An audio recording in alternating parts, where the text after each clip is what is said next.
আসসালামু আলাইকুম দর্শক, আপনারা দেখতেই পাচ্ছেন যে দুইটা বাঙালি ভাই কাজ করতেছে খেতে। এখন তাদের একজনের সাথে একটু কথা বলবো। আসসালামু আলাইকুম ভাই। ভাই আপনার নাম কি? আপনার নাম শফিক। ভাই আপনি এই খেতে কতদিন ধরে কাজ করতেছেন? 4 মাস ধরে কাজ করতেছেন। আপনি এখানে কত ঘন্টা কাজ করেন?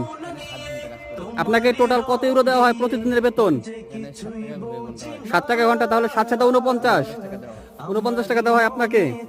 আপনারা কয়জন মিলে কাজ করেন এই ক্ষেত্রে? ও মানে আজকে দুজনই কাজ করতেছেন।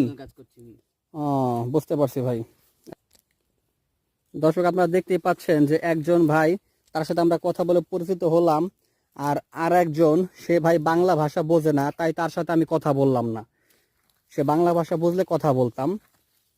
দর্শক আপনারা দেখতে পাচ্ছেন ইটালিতে বাদাম ক্ষেত। এই বাদাম ক্ষেতে কাজ করতেছে প্রতি ঘন্টা